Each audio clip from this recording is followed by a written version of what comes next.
Hey, campfire crew, let's get it on.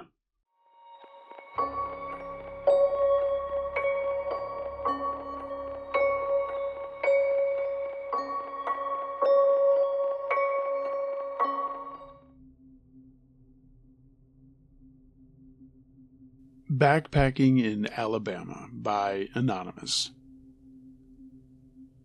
This happened about 6 years ago. I was about 12 and my brother was 26 at the time.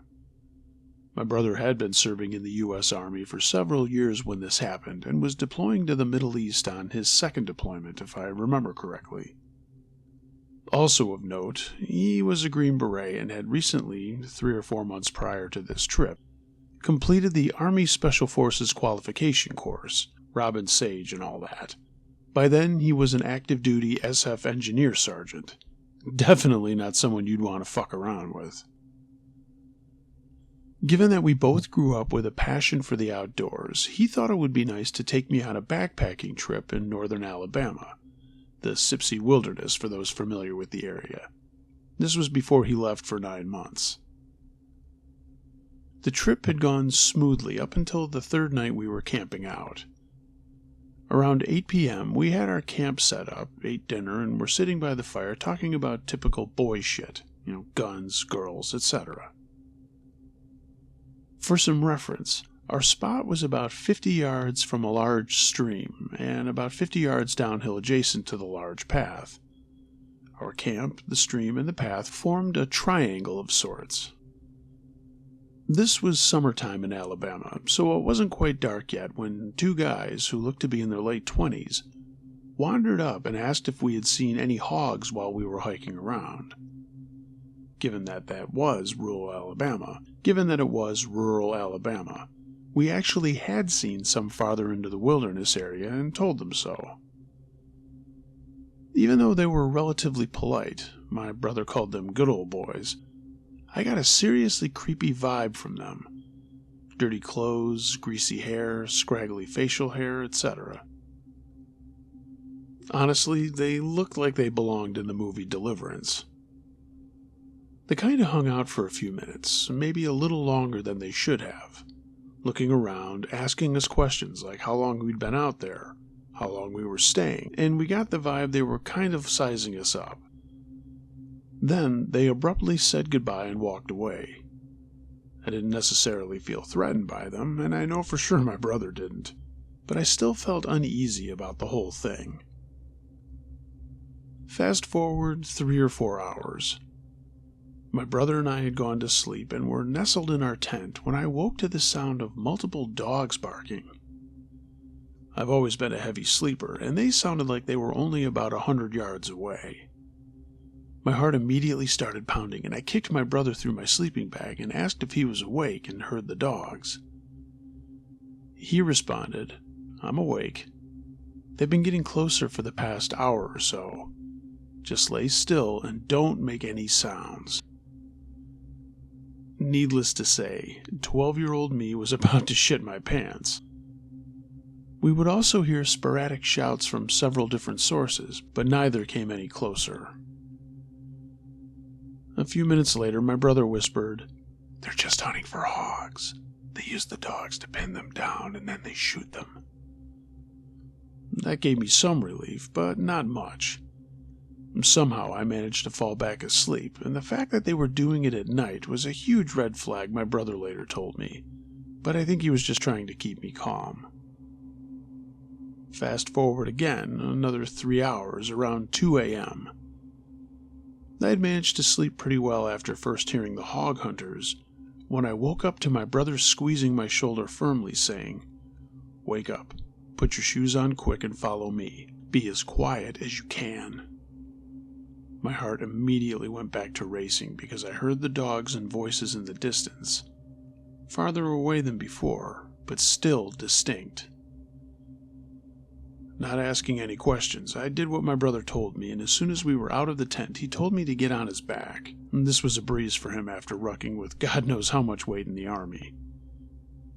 We snuck about 50 yards into the woods towards the junction of the path and the stream, and crawled into some bushes.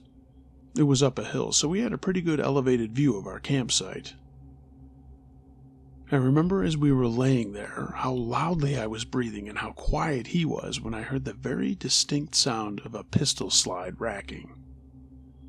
I looked over, and my brother had his pistol, an HK-USP that he gave to me a few years after this story took place, and he was watching the campsite and surrounding area. I started to whisper to him when he put his hand over my mouth and pointed at our campsite. The group of hunters had been steadily approaching our camp, and by that time, 30 or so minutes, had reached it. There were 5 of them, and like 3 or 4 dogs. They all looked relatively young, but 2 either had rifles or shotguns, and the dogs were going crazy, obviously having smelled our scent. For those of you who aren't backpackers or campers, nobody who comes up on a random camp in the middle of the night with dogs and guns has good intentions. I knew this, and my brother knew this. I was scared shitless. I couldn't make out what they were saying, but my brother later told me they were talking about us, although he hadn't heard any specifics either. They lingered for about 20 minutes, shining flashlights around and talking to themselves, when my brother put his mouth to my ear and whispered, "If they come towards us, I want you to turn and run as quickly as you can. Don't stop, don't look back. Stay off the trail and look for the flashing lights." I didn't know what he meant by that, but I'll explain that later. I knew I could make it back because he had taught me land nav pretty well. He then handed me a flashlight and told me to not take the red filter off. He told me later that the red filter helps preserve night vision and cuts down ambient light, so it would be harder for someone to see from a distance. At this point, I was so scared I almost started crying. But at the same time, I had a rush of adrenaline, and what I think now was confidence that he thought I could handle myself. We laid there for a while longer when out of nowhere they started screaming, "Where y'all at?" and firing into the woods at random. My brother dragged me back behind the crest of the hill and threw himself on top of me, and thankfully our position on top of the hill was protected from any gunfire. They shot maybe 5 or 6 more times and then started walking back the direction they had come. They got maybe 100 yards away when I heard a blaring siren and saw emergency lights flashing through the woods. Turns out my brother had called the Forest Service office on a satellite phone my family has for emergencies. He did that while I was asleep. And they, in turn, had sent out Forest Service officers and game wardens to our area of the wilderness. The Sipsey Wilderness is about 25,000 acres in size, so it took them a while to get there on the dirt roads. When we saw the game warden truck, my brother signaled them with the light and pointed them in the direction the hunters had gone, and the guy sped off, shining a spotlight through the woods. As soon as they were all gone, we went back to our camp, packed up our shit, and waited by the path for the game warden to come back, who then gave us a ride in his truck bed back to the main staging area. On the drive back, my brother told me how brave I had been, and that we would talk about it with our parents the next day if I wanted to. I asked him not to do that because I thought they might never let me go camping again. So, creepy rednecks in the woods, let's not meet again. You might get shot next time. Follow-up. We never got any definitive information on what happened to the rednecks we encountered. I have many friends who have gone out to the Sipsey area and had a great time with no creepy stuff going on. However, it truly is a wilderness area, and law enforcement response, if you can even reach them, is slow. I was lucky that my brother was there and reacted so quickly, otherwise who knows what could have happened. We also got lucky that whatever their intentions were, they either reconsidered or lost interest. I'll note that when they left our camp, the game warden showed up pretty soon afterwards, but I didn't see what the guys and their dogs did. If I remember correctly, they headed in a direction parallel to the stream, away from the trail, inaccessible for any kind of vehicle. Maybe the warden continued on and took another trail to try and cut them off. We waited around another 30 minutes for him to come back, and he said there were other officers out looking. There are only so many paths that you could take a truck or a quad bike down, so any thorough search effort would also have to have been done on foot.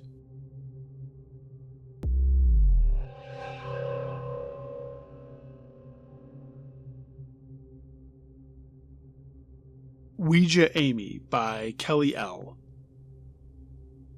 I graduated from high school in 1992.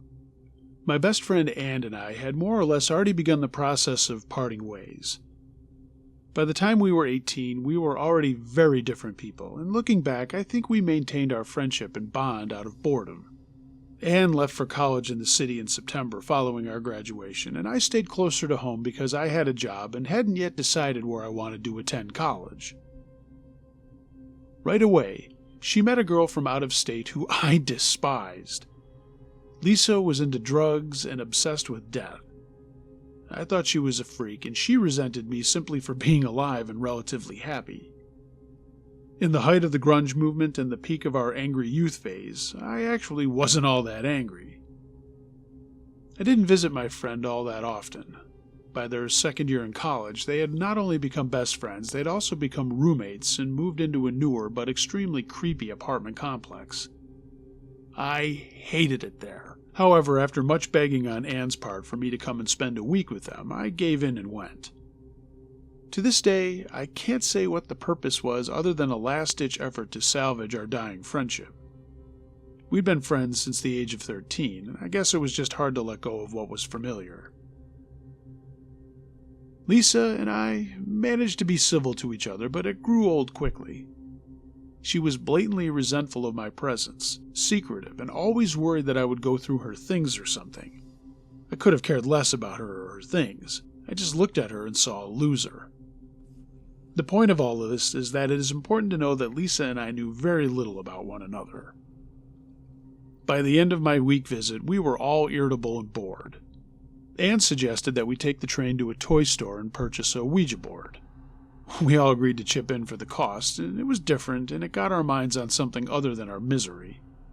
So we trekked across town, purchased a board, and returned to play with it. Lisa and I volunteered to go first, as Anne just wanted to watch for the first round. We put our hands on the planchette and asked, "Is anyone here?" We immediately began getting the infinity sign. I initially suspected that Lisa was behind the movement. I spoke out, "What is your name?" And the board spelled out Power. Lisa said something to the effect of, "Power, huh? What the hell kind of name is that?" She gave me the impression that she was not moving the planchette, and I admit at that point I was a little spooked. I then asked a really dumb question. "Do you know us?" The planchette paused. All movement stopped. I asked again, "Do you know us?" It spelled out Knowamy. No Amy. That made no sense to me, and before I actually had a chance to take a look at Lisa's face, I blurted out something to the effect of, "Who the hell is Amy?" At that point, Lisa cussed, pushed the board away, declaring that she was done. So I was just left sitting there with the board, completely confused. So I asked Anne who Amy was. Anne quietly said, "Amy was Lisa's older sister. She died in a plane crash." Lisa refused to use the board anymore. I think she may have suspected that I had known about her sister, but I had no prior knowledge of her sister, and even if I had, it never would have occurred to me to mess with her mind like that. I will never know who or what we tapped into, but it did leave me wondering, and more than a little shaken.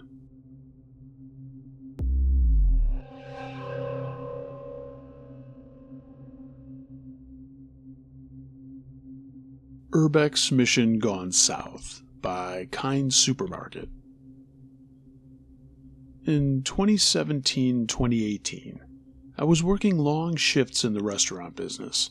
Averaging 50 hours a week, it was a relief to get 4 days off.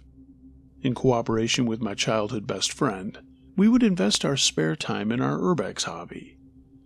Over the course of a few years, we completed 20 missions. Some were just circling the area, and others lasted a few hours and required some creativity to get in. Some forgettable, most a little scary, and a couple put the fear of God into us. One quiet autumn morning, I drove to my friend's house with my Urbex gear. In the middle of a weekday, we researched locations, and he announced a little flower mansion. Reading the bio mentioned that it was an antebellum mansion with colonial features. Possibly one of our early presidents passed through its doors. It was only 20 minutes away according to GPS, so we street parked a few blocks down. The property was tucked behind an active, functioning nursing home, so we snuck around the back entrance and took advantage of a man-shaped sized hole in the chain-link fence. The slave quarters that were separated from the main estate. It was a small 90-degree hallway that led to a dried-up fountain and another hallway. At the end of that was a kitchen and pantry quarters of the mansion. So, after turning through the kitchen, we walked into the main corridor. The ceilings were 20 feet high, and some of the original furniture was still in place. A wide U-shaped staircase was on our left, and a basement door was on the right. This building had to have been magnificent in its prime. After over years of neglect, the ceiling had collapsed, and beneath it grew a murky puddle that stretched about 50 feet. We turned up the wide staircase and practiced some photojournalism, and didn't see anything out of the ordinary. We made it to the other side of the building, where we found a prayer room, and the curious things inside were a marble altar and ostensibly a homeless person's habitat. His belongings included a pipe, a PS2 controller, a sleeping bag, and some recent trash. And the front door was strongly bolted and boarded shut, so we double-backed and went to check out the basement. The basement wasn't as creepy as we expected. It had a low ceiling and pipes, and it was clearly not suitable to live in. We'd been out there for over an hour and decided to make our exit. Throughout our time, the mansion was motionless. All we heard was the ceiling dripping and the occasional gust of wind. The oh shit moment is when we heard the most blood-curdling scream from a woman upstairs. Reflexively, we ran out of there like Scooby-Doo and Shaggy while panicking, trying to find our way out. I yelled, "It's through the kitchen," and I led the way.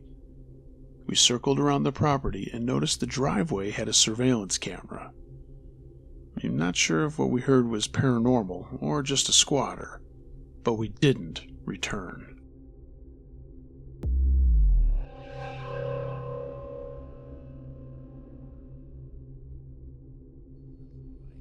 Black Wolf by Greg H.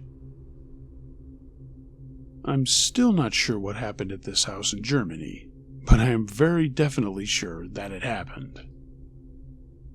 My wife and I were married in April of 1972, and at the time I was reassigned to duty at Sembach Air Base, Sembach, Germany. By the winter of 1973, we had rented a beautiful old house from a wonderful couple named Carl and Elfriede Jacob. The house was located in Mulhastras, Münchweiler, Germany. This was just a few miles from Sembach Air Base and was generally located in the south of Germany, near Kaiserslautern.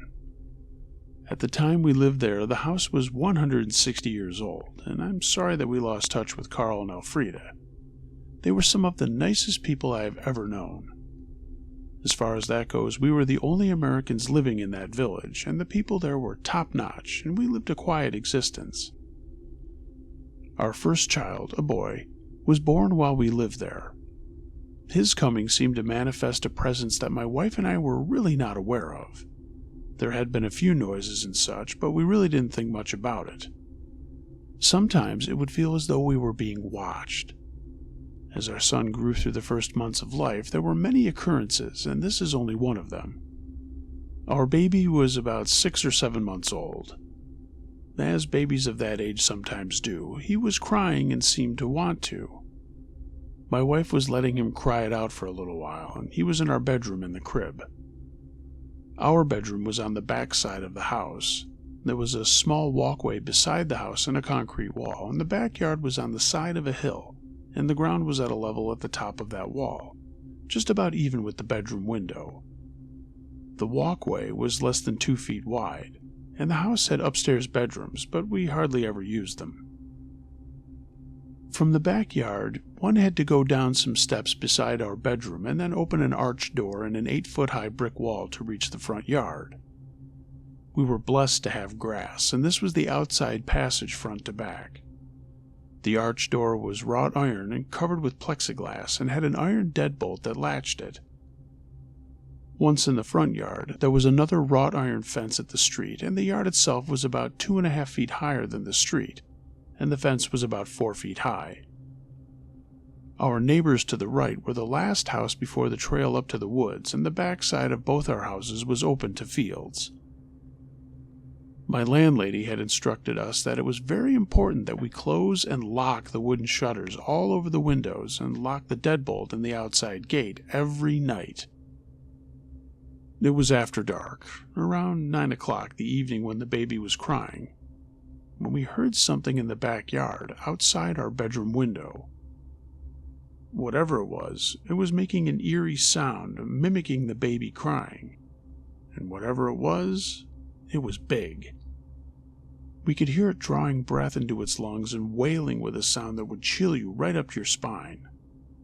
Standing in the backyard by the window put it just about 2 feet away from the shutters. I didn't have a gun, being a foreigner in Germany. The thing both frightened and angered me, and we listened to it for about 10 or 15 minutes. I finally decided that I would take out my Bowie knife, throw open the shutters, and attack it. My yelling at it through the open window and through the wooden shutters had no effect, and we then decided that giving it access to the house in that fashion was probably not a good idea. I then thought that I would go out the front, since we had no back door, and go around the house and take on the brute. My wife didn't want me to go, but I found out later that she just didn't want to be in the house alone. Like I said, by the sound it was making, this thing was big. Its wail was a high sound, almost a scream, and in between screams and wails we could hear low guttural growls, similar to that of a lion or some other kind of big cat. I finally exclaimed, "I'm going out. We need some relief." I grabbed my knife and headed for the front door, and I also took a hiking staff with a metallic pointed end. It took 2 full turns of the giant skeleton key to get the door open. By this time, I had redirected my fear to an attack attitude and was prepared to jolt the damn thing like it was doing to us. Just as I opened the front door, I could see the thing coming out from beside our house. It looked like a wolf. It was jet black and had long, coarse-looking fur, and it was just over 3 feet high at the shoulder. It glanced at me and then ran across the front yard about 40 or 50 feet and leapt over the wrought iron fence. As it landed on the sidewalk, it took off at a run and disappeared past my neighbor's house and up the track to the woods. I walked around the house and into the backyard. The wrought iron door stood agape. To this day, I have yet to figure out how that thing opened that iron deadbolt latch on its own.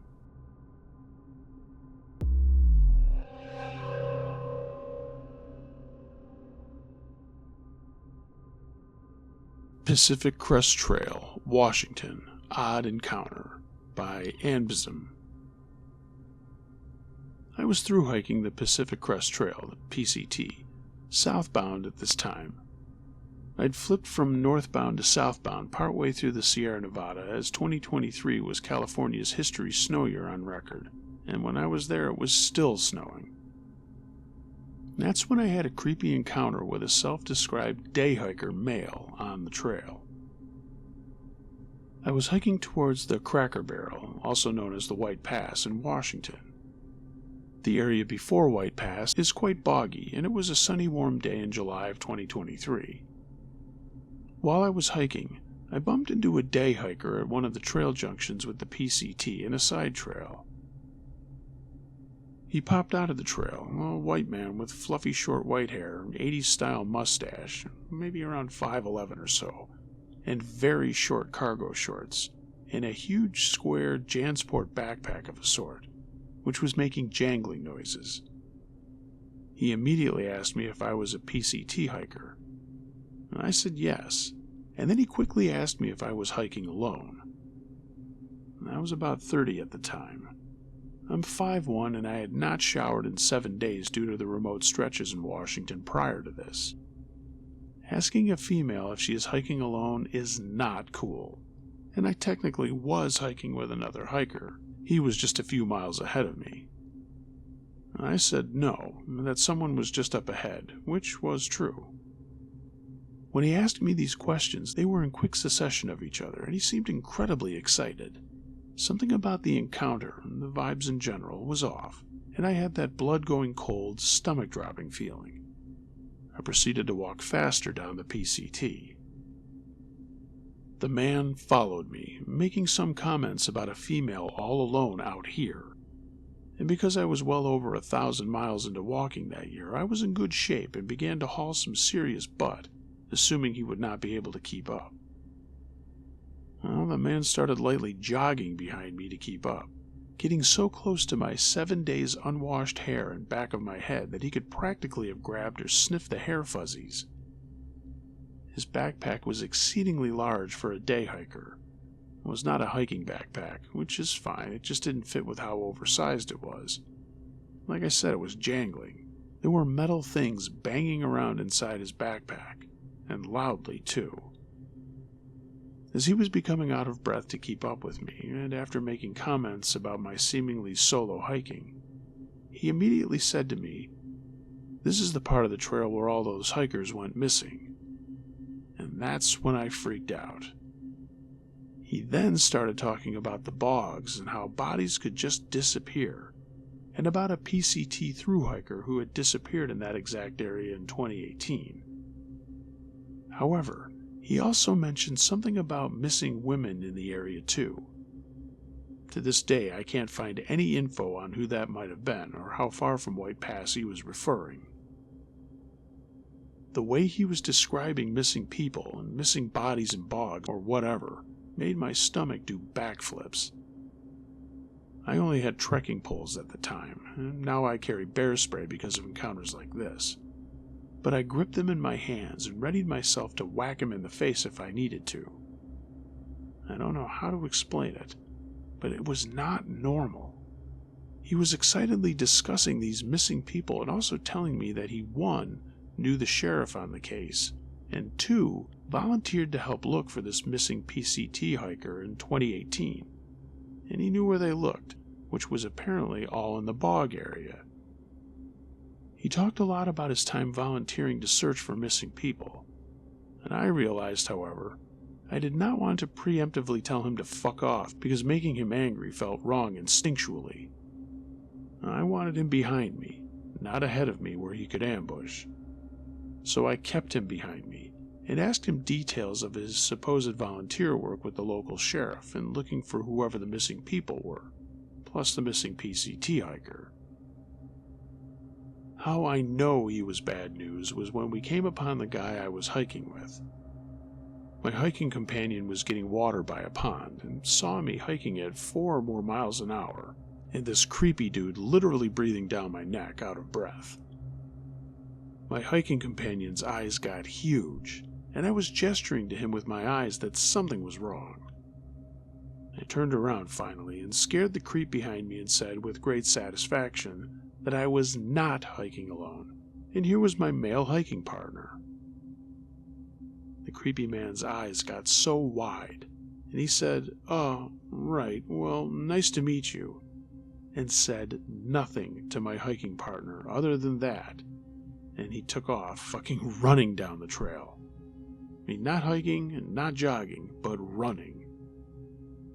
We hiked very fast after him, but he totally disappeared. No trace of him. No footprints in the mud as we approached the trailhead. I mean, nothing. There were no other side trails he could have taken, and my hiking friend and I stopped to eat as I was shaking, and I told him about the man and his talk of bodies and the strange backpack, and we both agreed something was off, especially as the man had taken off running for his life away from my male hiking partner. Had I been actually hiking alone, I have no idea what would have happened. We were close to White Pass, but still a couple of hours away. I reported the encounter to a ranger via phone, who then reported it to the Cracker Barrel along with the older man's description. Perhaps he was just a strange guy, overly interested in the missing hiker case and local missing people, and way interested in my hiking alone, seemingly. But the whole thing felt so wrong. At least say my instincts. I now carry spray, when I later did the Continental Divide Trail, for example, because of situations like this. I'm curious if anyone else has had weird encounters in that area of Washington.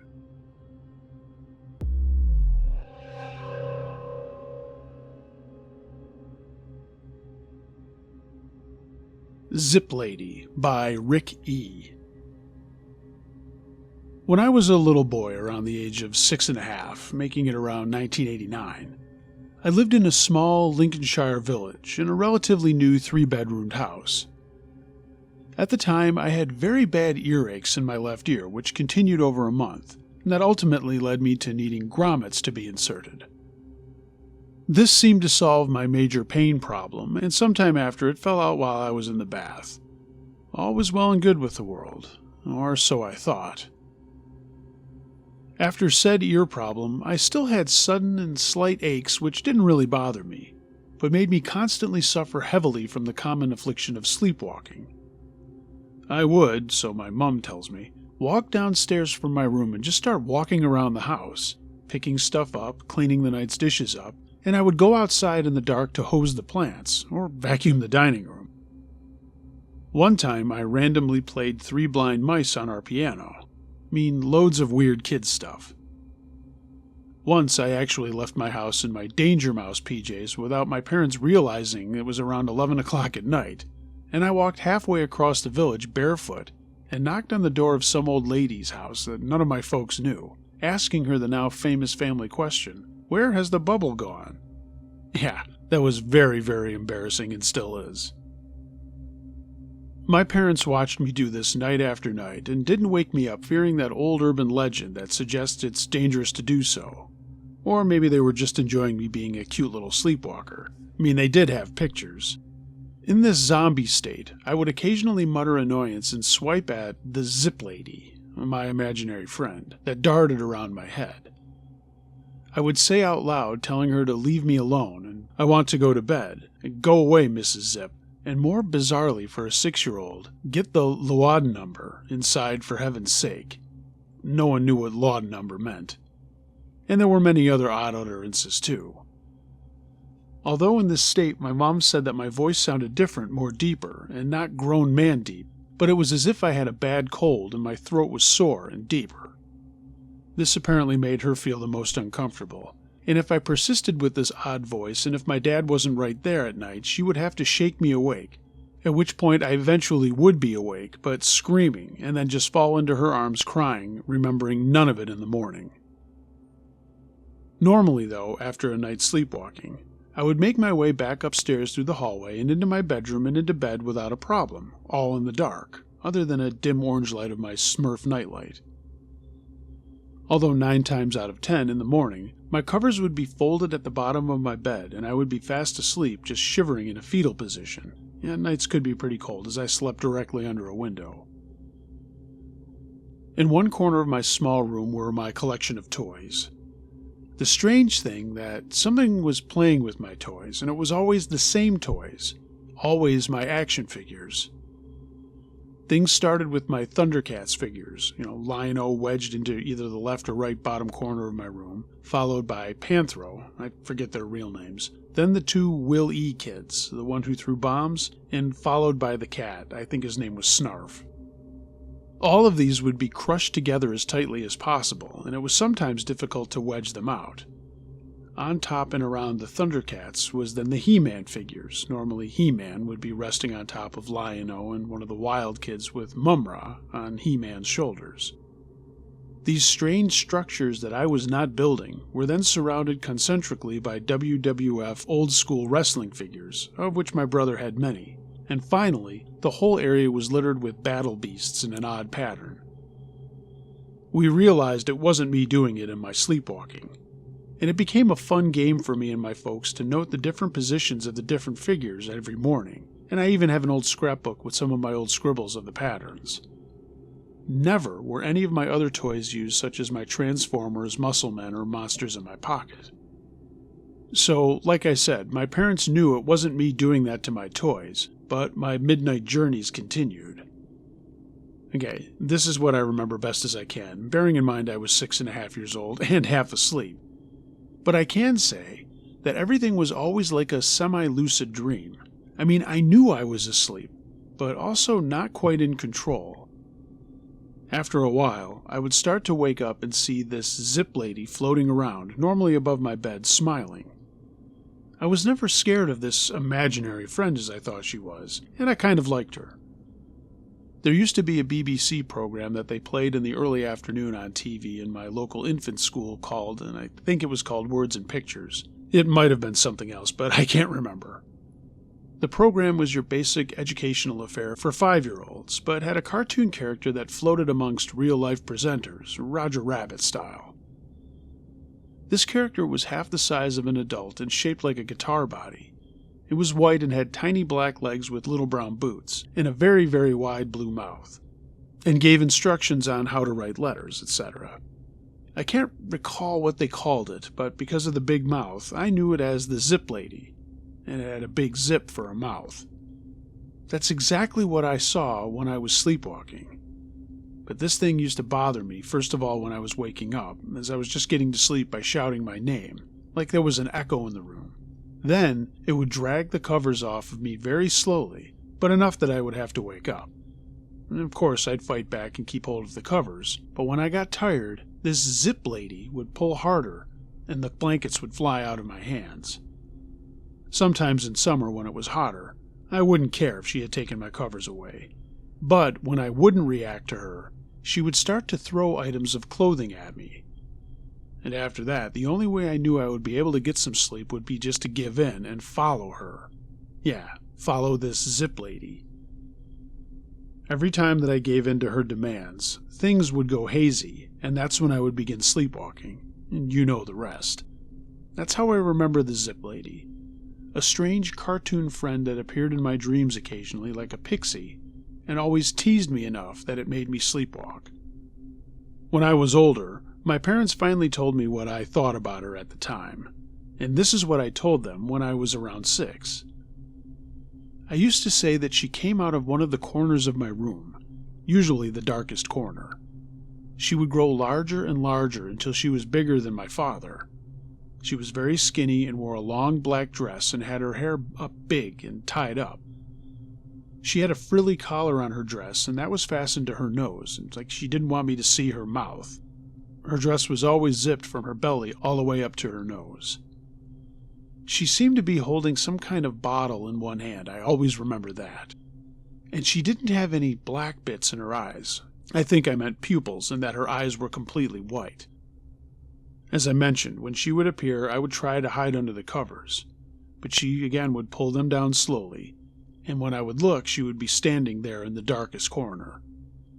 That's when, if I didn't look at her, the toys would start to fly around, hit walls, and then be thrown at me. Usually when she appeared, my nightlight would eventually short out. Shortly after that, I was always compelled to follow her because I was scared of the dark, and then again my sleepwalking would begin. It's strange how I'm remembering all these things that happened to me as a child. I still only think of the Zip Lady as a friendly cartoon mate, but from what my folks tell me, the way she appeared and the way she treated me, she might have been something much more sinister. Shortly after all of this happened, maybe about a year, we moved and the Zip Lady never paid me a visit again, and I grew out of that sleepwalking phase.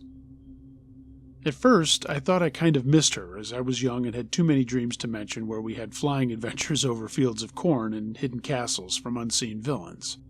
And despite the fact that she would wake me up, make me sleepwalk, and kind of attack me, I always thought we were friends to the end. My parents didn't see things the same way, and were glad that when we moved, the Zip Lady didn't follow us.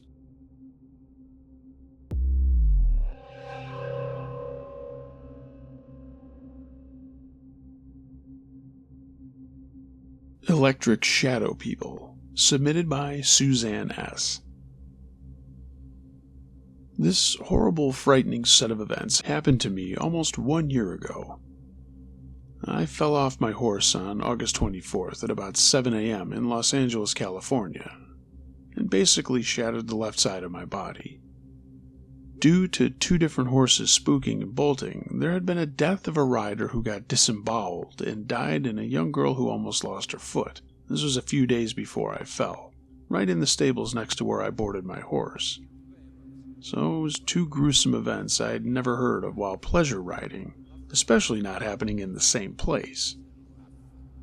As a matter of fact, another horse had to be put down the day before, in my stables exactly where my horse spooked and bolted. Something absolutely terrified my horse to the point that he went crazy for about 15 minutes. Even after I fell, they couldn't calm him down, and I have, in 30 years of riding, never seen anything like it before. It certainly almost cost me my life, and I think an entity was wreaking havoc that weekend, as 3 people almost died in a 200-yard radius, and I also feel that whatever it was scaring all these horses followed me home. No one knew the extent of the damage to my body as they were taking me to the hospital, but it turned out I did need to have surgery, especially for a shattered humerus. But they took me to a hospital where you had to pay the surgery cost instead of the county hospital, which was $30,000. So I basically was sent home with no set broken bones and told I needed surgery and to go to the county. I mean, how, with 9 broken bones, do you get to another hospital? Anyway, during that time that I was bedridden and about a week after I fell, something came in my window through a crack on the left side of it, right next to the air conditioner fitter. The fitter wasn't quite wide enough to fill the entire space between the air conditioner and the window, so there was about a half-inch of space there. I would often stuff a rag into it or a piece of cardboard, but for some reason nothing ever stayed to keep it plugged up. Well, whatever flew into my house flew in with such force that it made my blinds fly from the window at a 45-degree angle and bash loudly back down to the window pane. My daughter and friends Kathy and Barrett saw this happen too. Immediately I could feel an angry presence, like someone had just stormed into the room in a rage. I was trapped in my bed with this thing and my 12-year-old daughter in the room. It's the most frightening thing that has ever happened to me and my daughter. Our haunting lasted for the next 4 months, and almost right away my computer quit working. My daughter happened to be using it. Our VCR and TV quit, as did the microwave and air conditioners. That really sucked because it was 90 or 100 degrees outside. I had just put $3,000 into my car and lent it to a friend, and even had a new battery installed before I fell. But after this thing showed up, I had to get the car towed 4 times and buy another battery.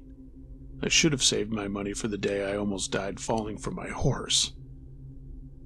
Come to think of it, even my phone lines went dead. I was trapped in bed and had so many problems fixing all this broken stuff. Everything electrical, it seemed, had just died. Books came flying off of shelves, and nothing would stay put on top of the refrigerator. Once we actually saw this shadow person, or whatever, fly from the smoke detector to the VCR, and I mean right into the VCR. It was this very quick trail of black, just zipped and gone. For some reason, I got the idea that whatever this thing was, it lived off of or in our electrical appliances. At first I thought it was a ghost. Our bed is metal and hollow, and while we were trying to sleep, we heard and felt scratching on the bed, and then a few other times it would hit the bed from underneath really hard. And this thing actually pushed boxes out from under the bed and pushed them around the room while we were sitting in the bed. The few times we would see it, there was a very dark shape, formless really, no arms or legs, just like a shadowy shape. We would watch it dart from the closet floor to under the bed at night, and then the scratching and banging would start. One night, after we had witnessed this shadow go from the closet to under the bed, a lamp fell and crashed and broke on my head as I was lying in bed. Immediately after that, our ceiling fan went on. It was very fast, and it was way faster than any speed that we actually could set the fan to.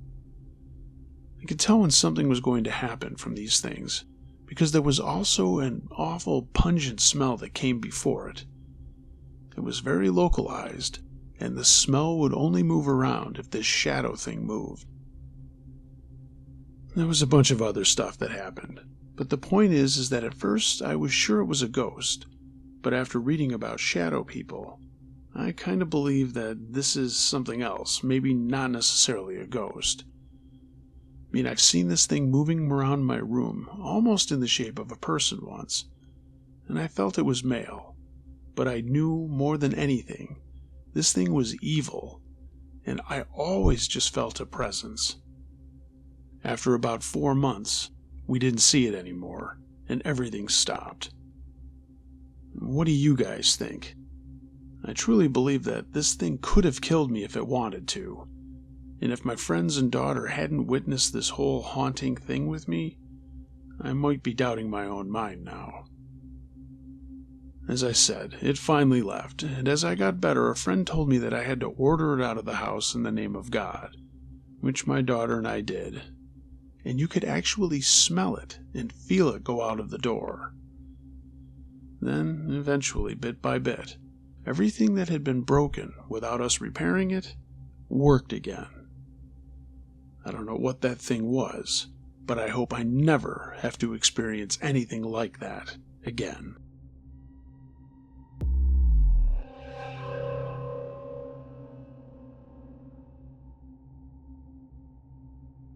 Something in the Forest, submitted by Anonymous. I had a close encounter in 2014, and at the time, due to my ignorance then, I just told myself it was something else. I knew very little about Bigfoot. I was always under the impression that they were way out in the northwestern US and Canada. That is, if they were even real at all.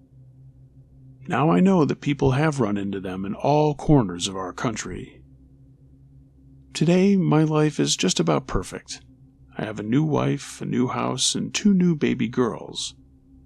I retired 3 years ago at the young age of 39 and am a stay-at-home father who is living the dream. But just 5 years ago, my life fell apart all at once. I lost my job, my place to live, and my vehicle in the matter of 1 week. This was in the last week of November 2014. The one thing that I did still have was a full set of camping gear and just enough money to buy a junker vehicle. I had gone into the woods on the edge of a town in southern New Jersey and set up a stealth camping site for myself to sleep in at night. In the morning, I would make the short walk into town and meet my girlfriend and take her to work in her car, and then spend the days using her car to find a job, look for another vehicle, and go to the gym to get a shower and shave. My little camp was near a finger of the Pine Barrens, right next to a brand new residential development that was still being built. I set my camp up right off a path through the woods that locals would use to walk their dogs, and in warmer months ride their off-road vehicles. I had found a spot that was very well hidden, and you could easily have walked within a few yards of my tent without even noticing I was there. I pitched my tent on the other side of a large mound from the path and covered it with a camo tarp and surrounded the area with piles of brush. When I was in the tent, I had the path behind me, a few homes maybe a quarter mile straight ahead looking out my tent entrance, the new development another quarter mile to my left, and thousands of acres to my right, the Great Egg Harbor River swamp. The nights were cold, and like clockwork, a pack of coyotes would gather right outside the front of my tent at about 8:30 each night. They would fight, howl, and run around doing God knows what for a few hours before finally heading into the deep woods.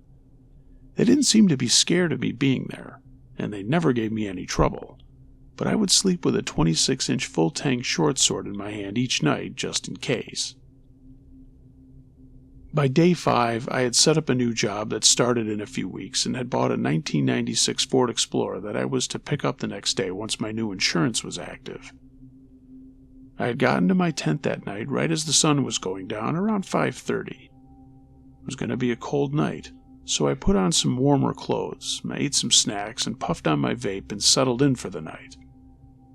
At 8 p.m., the coyotes showed up and were raising hell. They were so noisy that they had lots of the neighborhood dogs barking like crazy off in the distance, too. But all at once, they went from super noisy to running off. I could hear them whining and yelping as they ran to my right off into the deep woods. I was laying on my back, ready to fall asleep, when an unbelievably powerful stench filled my tent. And it was bad, I mean real bad. It was a mixture of unpleasant aromas, a combination of really nasty BO, feces, skunk, and most of all, smelly feet. I sat up in my tent and thought, what the hell? I was confused. I cannot overemphasize the absolute power of that stench. It was completely overwhelming, and I could barely stand it. I tried breathing through my mouth, and that was even worse, as it was so strong that it seemed like I could taste it on the tip of my tongue. After maybe 20 seconds or so, I decided I needed to open the tent up and get out of there, and hopefully escape the smell. Right as I was unzipping the tent, I heard someone coming down the path. Then I heard them slowly walking off the path into the woods to my left. It was the unmistakable noise of a person cautiously walking through the woods. I slowly zipped the tent back up and froze. My heart started pounding. I figured it was the police or maybe some local homeowner. And then my stomach dropped. I had made it all week unnoticed, and now someone was going to cause me grief that I really couldn't afford on my last night out there. Life was hard enough at the time, and the last thing I needed was trouble with the cops or some guy breaking my balls and then calling the cops. And the footsteps came closer. They came around the mound that was hiding my tent and to the left side of it, still about 20 feet away, I gathered. The footsteps then made their way to where the coyotes had been a few yards directly in front of my tent, and then suddenly stopped. I was still as a statue, and I could hear deep, hoarse breathing, like a large man catching his breath. Then the footsteps came forward and right up to the very front of my tent. With the tarp covering the whole thing, I couldn't see anything, but whoever it was right there, breathing. The footsteps then continued around to the right side of my tent and stopped again. And then this thing leaned its face right up to the tarp and started trying to smell what was inside. I could hear big long sniffs, each followed by an exhale through the mouth. At that point, I was not so sure it was a person anymore. I mean, no man could smell so powerfully. And also, why would a person be sniffing my tent in the first place? As unlikely as it seemed, I thought, oh shit, bear. I mean, bears are very rare in the Pine Barrens, and I was positive that whatever had walked into my area was on 2 feet. But what else could it be, right? At that point, I decided to say something. If it was indeed a black bear, there was a 99% chance it would run for its life as soon as it heard a human's voice. So I said loudly, "Who's there?" and whacked the right side of my tent hard with a backhand. It took 2 steps back and then let out a long, very deep, and terrifying growl. My blood ran cold, and I gripped my blade tightly and poised for some kind of attack. Then, this thing simply walked off into the forest. I could hear its two-legged footsteps crunching through the leaves, getting further and further away until it was finally gone. I started to breathe again, and that putrid stench began to fade. After about a minute, I heard the loud snap of a branch breaking, followed by the sound of wood hitting wood, twice. I sat there catching my breath and wondering if it was a monster or a bear. I mean, nothing made sense. Black bears don't have a strong odor, even during their mating season, and I'm sure that it would have run like hell as soon as I had opened my mouth. Sasquatch never even crossed my mind. Again, I thought they only existed in faraway places, and certainly not on the edge of a town in New Jersey. Once the adrenaline wore off, I was exhausted. I don't know how, but I remember sleeping well that night. And the next morning, I packed everything up and got the hell out of there. I should mention that the year before my incident, a horse in the area had been attacked and killed, not too far away, within walking distance of my experience. And the horse had been disemboweled, and its organs were missing when the body was found. Well, a few months later I had gotten my life squared away, and all but forgotten that night. I just shrugged my shoulders and told myself, it must have been a bear. Of course, now I know exactly what it was.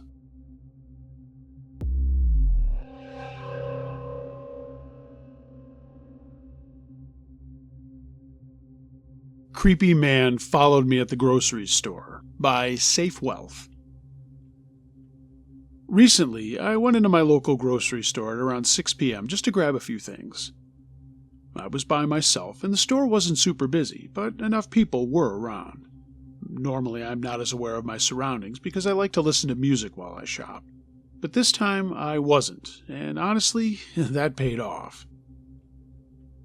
As I was walking through an aisle, I nearly bumped into a tall, heavy-set man, looked to be in his 40s, with olive or tan skin and a gray shirt.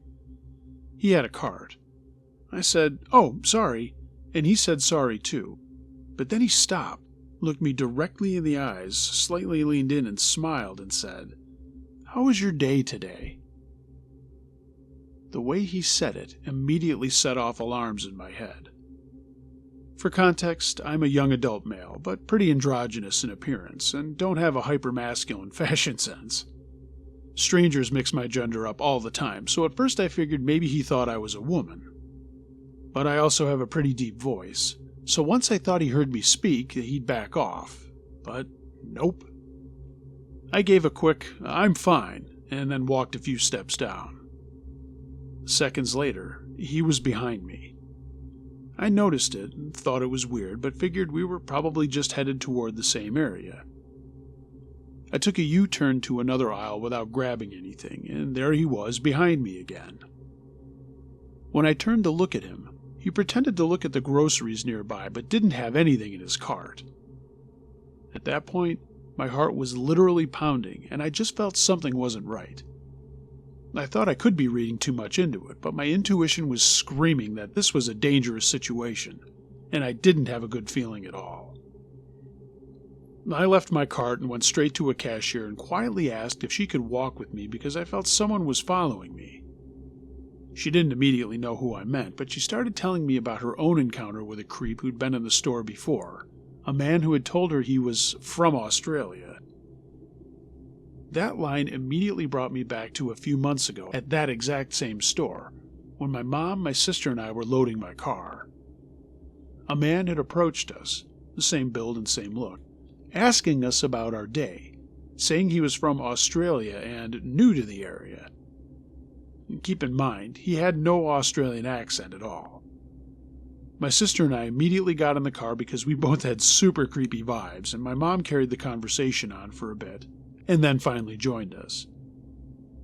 We figured at the time we were overreacting and that he was probably just a bit odd and trying to make friends. But standing there with the cashier, it hit me that this was the exact same guy. If I hadn't gone over to talk to her, I probably never would have made that connection. Then, while I was still talking to her, the man nearly ran into us again, smiled and said, "Sorry." And that's when we both looked at each other and realized we were, in fact, talking about the same person. I was so thrown off I couldn't even think straight about what else I needed to buy, so I just decided to go check out early. He checked out at the exact same time and right next to me.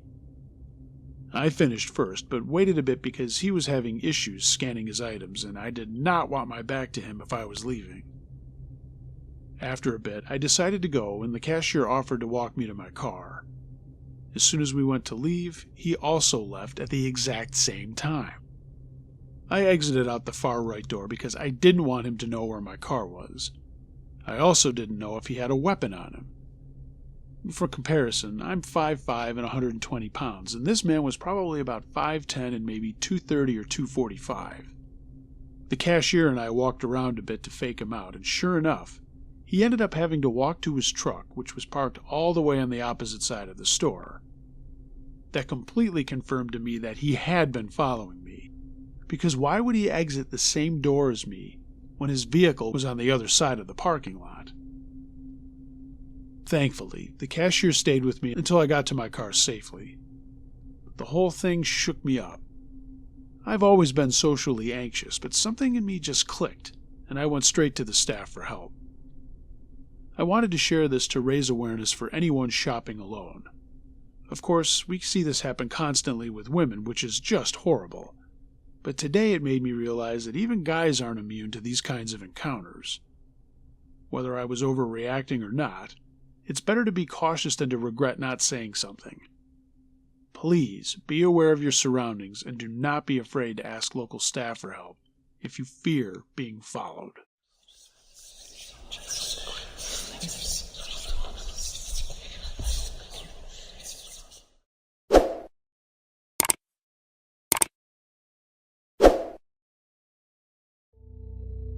Hey gang, thanks for listening to this episode. If you have a true scary story of any nature that you'd like me to narrate, I would love to hear from you. Email Uncle Josh truescarystories@gmail.com. I read them all. Just reminding everybody, we're getting closer to this year's Halloween extravaganza. I've got a couple of stories in the kitty, but would love to have more from you. Again, submit your stories to my email, unclejoshtruescarystories@gmail.com. I've repeated it twice. I think we're done with that. If you're not following me on social media, please do. Links to that are in the description. And if you're following this on YouTube and you like what you heard, why not give the video a thumbs up? If you're not a subscriber, why not become one? Tell a friend. I'd appreciate all of that. It really helps out the algorithms. Everyone, be excellent to each other. Until next time, be wary of things that go bump in the night. It could be anything. A ghost, a monster, or the guy next door.